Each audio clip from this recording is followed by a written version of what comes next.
A'udzubillahi minasyaitonirrajim. Bismillahirrahmanirrahim. Assalamualaikum warahmatullahi wabarakatuh. Innal hamdalillah wassalatu wassalamu ala Rasulillah nabiyyina Muhammadin wa ala alihi wa sahbihi ajma'in. Asyhadu an la ilaha illallah wahdahu la syarikalah wa asyhadu anna Muhammadan abduhu wa rasuluh la nabiyya wa la rasula ba'dah. Amma ba'du, ikhwani fiddin rahimakumullah. Alhamdulillah, pada kesempatan kali ini Allah kembali mempertemukan kita dalam majelis Syarah Al-Arba'in An-Nawawiyah. Dan pada kesempatan kali ini kita sudah berada di penghujung hadis yang ke-15, di mana Rasulullah SAW menyampaikan sabda beliau, "Man kana yu'minu billahi wal yaumil akhir falyukrim dhaifahu." Siapa saja yang beriman kepada Allah dan hari akhir, maka hendaknya dia muliakan tamunya. Hendaknya dia muliakan tamunya. Memuliakan tamu ini, kata Rasulullah SAW, adalah salah satu bentuk kesempurnaan iman. Semakin baik perilaku seorang mukmin kepada tamunya, maka semakin baik imannya kepada Allah Subhanahu wa taala, dan semakin baik imannya kepada hari akhir. Mengapa demikian? Ikhwah fiddin rahimakumullah, ketika kita memuliakan tamu, itu mau tidak mau kita pasti harus keluar modal. Kita pasti harus keluar uang. Ya, minimal untuk beli makanan, untuk beli minuman, untuk nyuguh tamu, begitu ya. Intinya pasti kita akan keluarkan sesuatu dari harta kita, dari milik kita. Dan orang kalau sudah mengeluarkan seperti itu, ya, kalau dia tidak yakin dengan balasan di sisi Allah Subhanahu wa taala, pasti akan malas untuk mengeluarkannya. Kan tapi ketika orang sudah yakin, Allah pasti ganti. Ya, apalagi ini saya mengerjakan ini untuk Allah, apalagi saya mengerjakan ini diperintahkan Allah Subhanahu wa taala, pasti enggak akan Allah sia-siakan. Nah, ketika seorang mukmin sudah berkeyakinan seperti itu tandanya imannya kepada Allah itu kuat, imannya kepada hari akhir itu kuat. Dia yakin Allah pasti akan membalasnya, dan dia yakin bahwasanya di hari akhir nanti adalah tempat pembalasannya. Tempat dia mengambil balasannya adalah nanti di hari akhir. Maka kata Rasulullah SAW, "Man kana yu'minu billahi wal yaumil akhir." Siapa yang beriman kepada Allah dan siapa yang beriman kepada hari akhir, maka hendaknya apa? Falyukrim dhaifahu, hendaknya dia muliakan tamunya. Ikhwani fiddin rahimakumullah, di kesempatan yang lalu kita sudah bahas tentang menjaga lisan. Falyaqul khairan aw liyasmut, hendaklah berkata yang baik atau diam. Kemudian falyukrim jarahu, hendaklah dia muliakan tetangganya. Sekarang kita akan masuk ke pembahasan khusus, yaitu memuliakan tamu.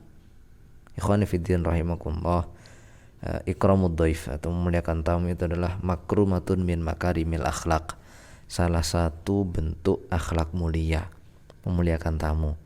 Jadi jangan pernah diremehkan. Ketika memuliakan tamu itu tanda akhlak kita mulia. Kemudian wa imanun bima indallahi ta'ala minal iwadi wal fadl, dan merupakan salah satu bentuk iman kepada Allah Subhanahu wa taala, iman kepada balasan yang ada di sisi Allah Subhanahu wa taala, bahwasanya Allah pasti akan mengganti, dan bahwasanya pasti Allah akan memberikan balasan yang berlipat ganda. Dan kalau kita, ikhwafiddin rahimakumullah, kalau kita buka Al-Qur'an, ya, tentang memuliakan tamu ini, kalau kita buka Al-Qur'an tentang memuliakan tamu ini, ada dua kisah yang Allah abadikan sebagai bentuk pemuliaan, sebagai bentuk pengagungan, sebagai bentuk penghargaan, ya, dari Allah Subhanahu wa taala kepada hamba-hambanya yang memuliakan tamu. Ingat, ini perbuatan mereka apa? Sampai kisah mereka diabadikan di dalam Al-Quran apa? Perbuatan mereka adalah memuliakan tamu. Itu sampai diabadikan di dalam Al-Quran, bukan main-main. Ya, kalau kita berkisah tentang jihad, kita berkisah tentang perjuangan yang berat-berat, ya, yang kelihatannya berat dan besar, itu kalau diabadikan di Al-Quran, ya wajar. Ini memuliakan tamu, kisah tentang memuliakan tamu itu sampai Allah abadikan di dalam Al-Quran. Buktinya apa? Ini membuktikan, Ya, berarti ini menunjukkan bahwasanya memuliakan tamu itu bukan main-main. Dan ini semakin dipertegas oleh Rasulullah SAW dalam sabda beliau, siapa saja yang beriman kepada Allah dan hari akhir hendaknya dia muliakan tamunya. Nah, ikhwani fiddin rahimakumullah, kisahnya itu, kisah yang pertama tentang memuliakan tamu ini adalah kisahnya Nabi Ibrahim alaihissalam, Khalilullah, Khalilur Rahman, kekasihnya Allah. Beliau punya kisah khusus tentang memuliakan tamunya. Apa itu? Jadi suatu hari ketika Nabi Ibrahim alaihissalam sedang berada di rumah beliau, beliau kedatangan sejumlah lelaki asing. Lelaki ini asing, beliau tidak kenal mereka siapa, dan mereka jelas bukan penduduk kampung beliau.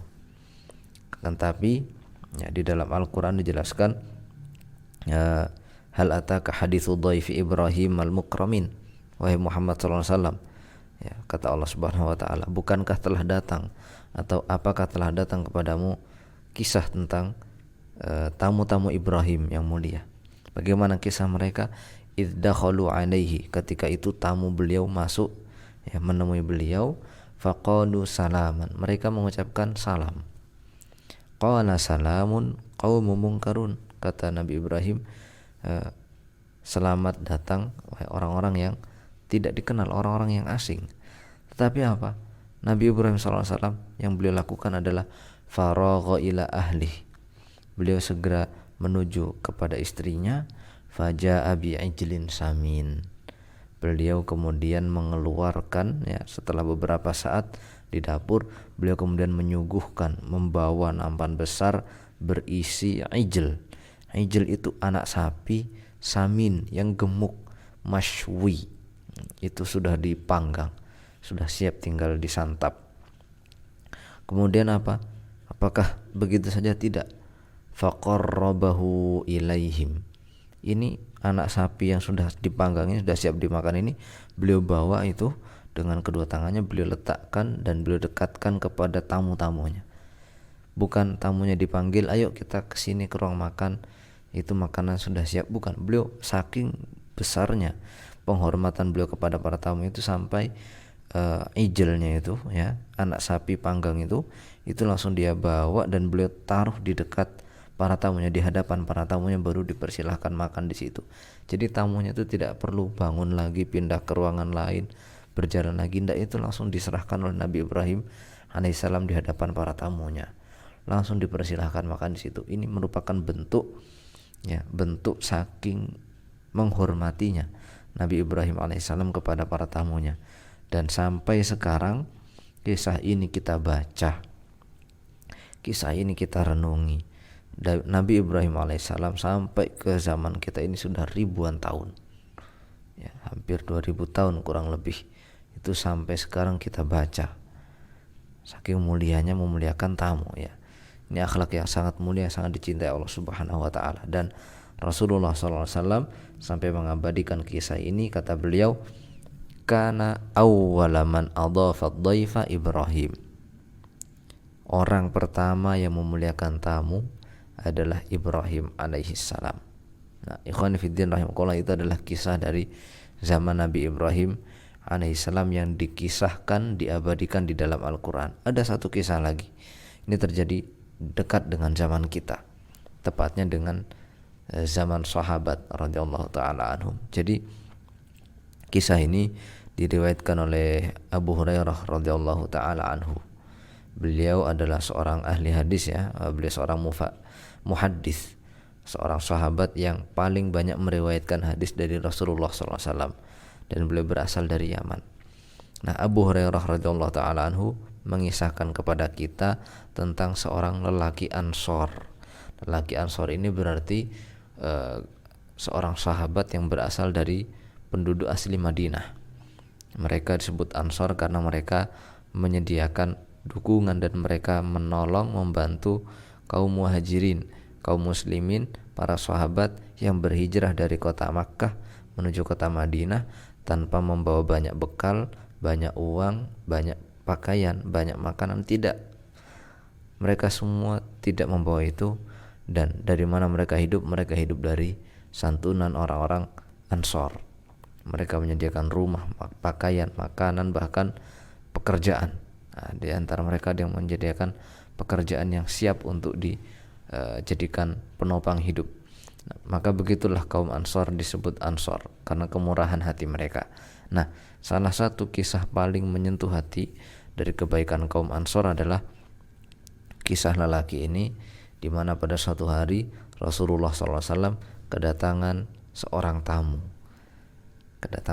tamu, kemudian faba'atha ila nisaihi, kemudian Rasulullah SAW mengabari istri-istri beliau, ini kita kedatangan tamu, bisakah kita menyuguh sesuatu, ada enggak yang kira-kira bisa disuguhkan untuk tamu ini?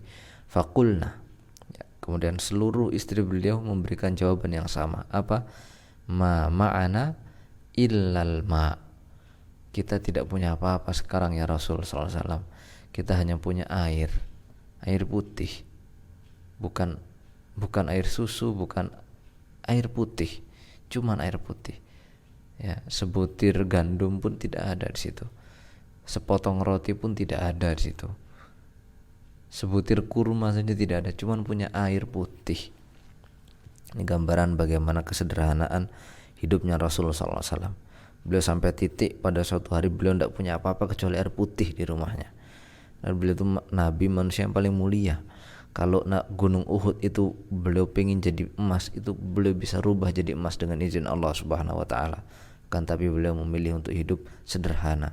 Bahkan dalam sebuah hadis beliau berdoa, ya Allah, hidupkan aku sebagai di antara orang-orang miskin dan matikan aku dalam keadaan miskin, dan kumpulkan aku bersama orang-orang miskin. Tentu bagaimanapun tafsirannya kan, tapi cukup dijelaskan oleh Rasulullah SAW dalam kehidupan beliau. Hidup beliau sangat sederhana sekali. Di sini beliau dalam kondisi tidak punya apa-apa kecuali air putih tok. Maka Rasulullah SAW pun berkata pada para sahabatnya, man yadum atau man yudhifu hada, adakah di antara kalian yang mau menjamu tamuku ini?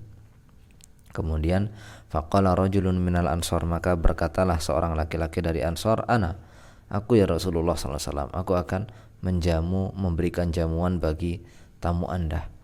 Kemudian fantalaqa bihi ila imraatih, maka pulanglah lelaki Ansor ini ke rumahnya dengan bersama tamunya Nabi Muhammad SAW. Kemudian beliau menemui istrinya, ya, faqala akrimi dhaifa Rasulillah sallallahu alaihi wasallam, kata lelaki ini kepada istrinya, wahai istriku, tolong kita muliakan, ini ada tamu Rasulullah sallallahu alaihi wasallam, kita sediakan makanan yang enak dan jamuan yang lezat lah, intinya seperti itu. Faqalat, maka istrinya pun menjawab, ma indana illa qutu sibyani, kita tidak punya makanan apa-apa suamiku, kita cuma punya jatah makan malam anak-anak, itu saja. Untuk kita berdua saja kita tidak punya, kita cuma punya jatah makan untuk anak-anak, itu jatah makan malam, itu tinggal itu saja, tidak ada yang lain. Nah, ini kondisinya sangat sulit ya, mereka sudah tidak punya makanan, untuk mereka berdua saja sudah tidak ada, itu jatah makan anak-anak. Ya, tentu orang tua akan mengutamakan anak-anaknya, mereka rela tidak makan, yang penting anaknya makan. Nah, ini ada tamu, mereka sudah tidak punya makanan apa-apa, tinggal punya anak-anak, bagaimana mereka bersikap? Akhirnya jawaban suaminya ini mengagumkan, apa? Hayyi ta'amaki, baiklah istriku, tetap engkau siapkan makanan itu, siapkan saja.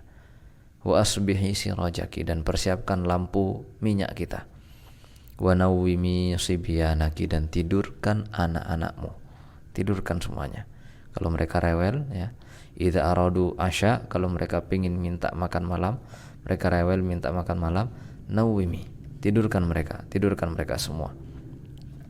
Maka istrinya pun dengan patuh segera melaksanakan perintah suaminya itu.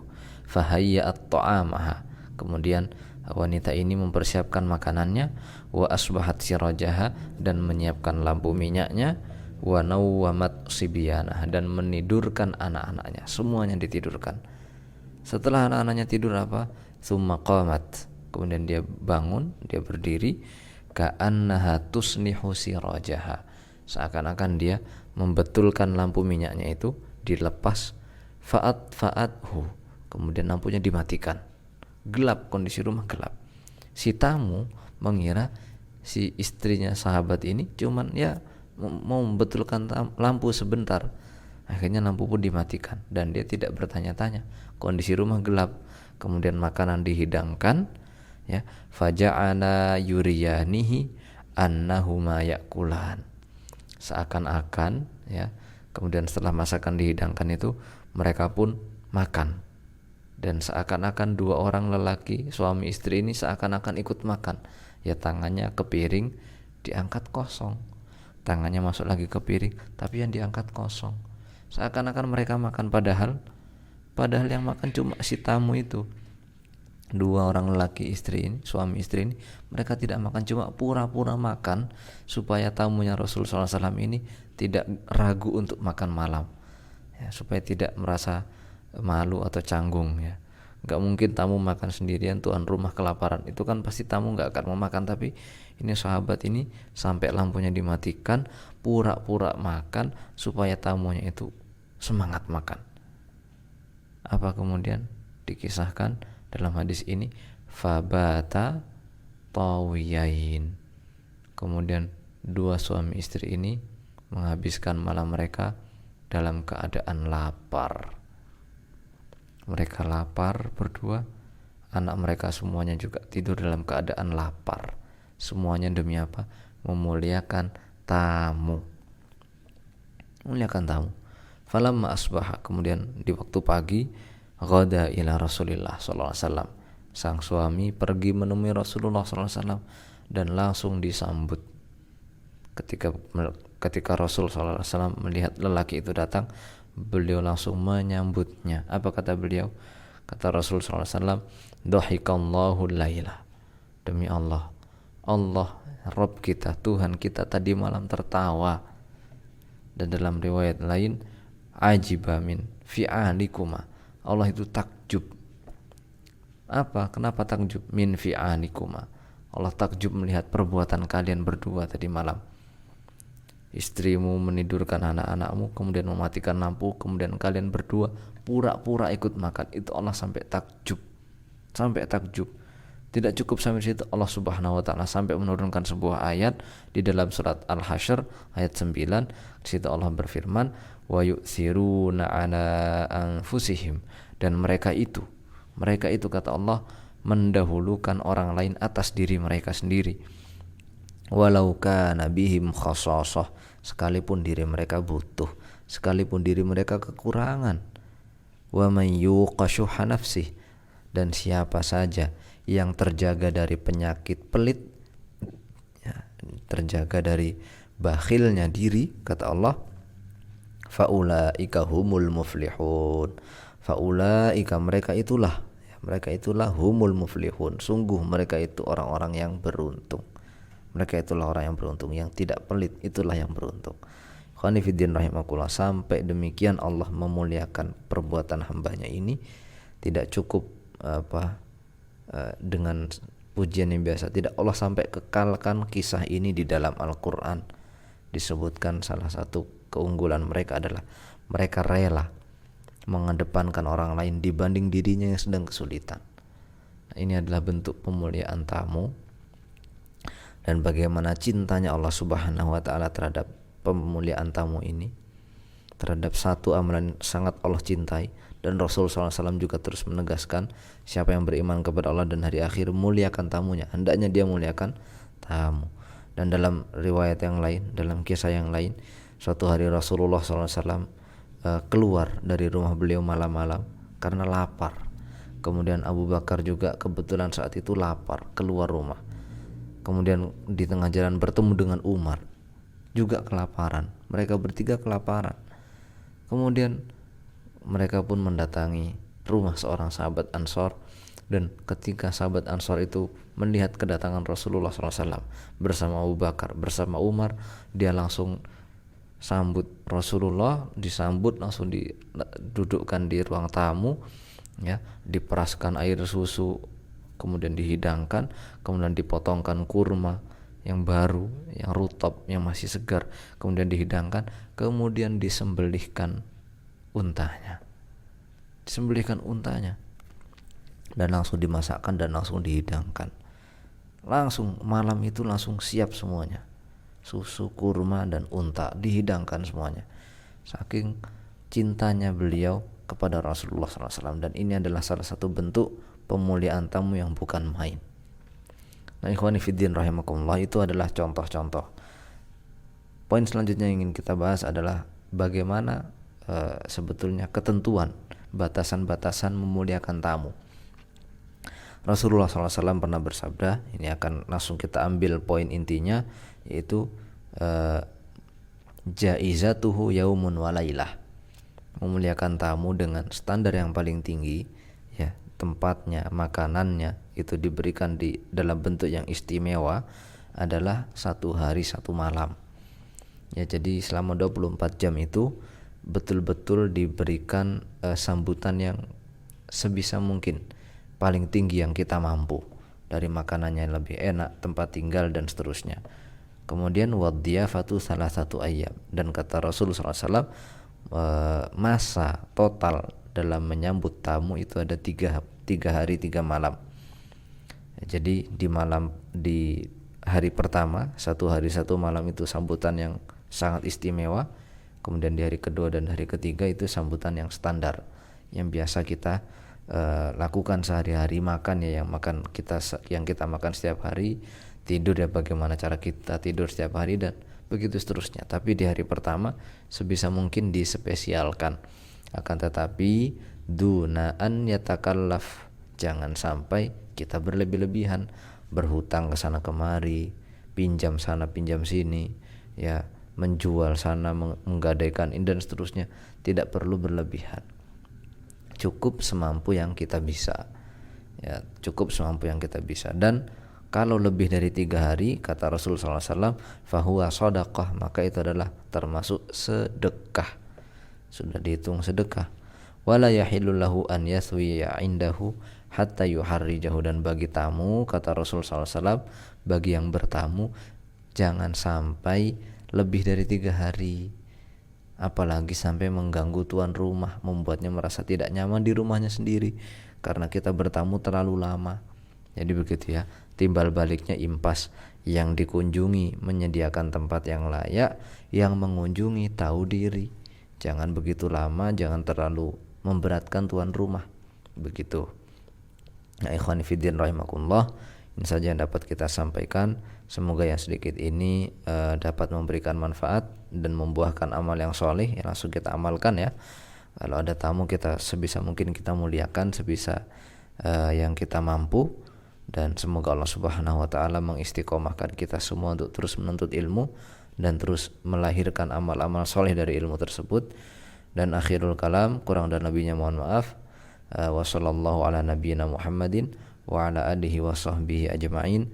Assalamualaikum warahmatullahi wabarakatuh.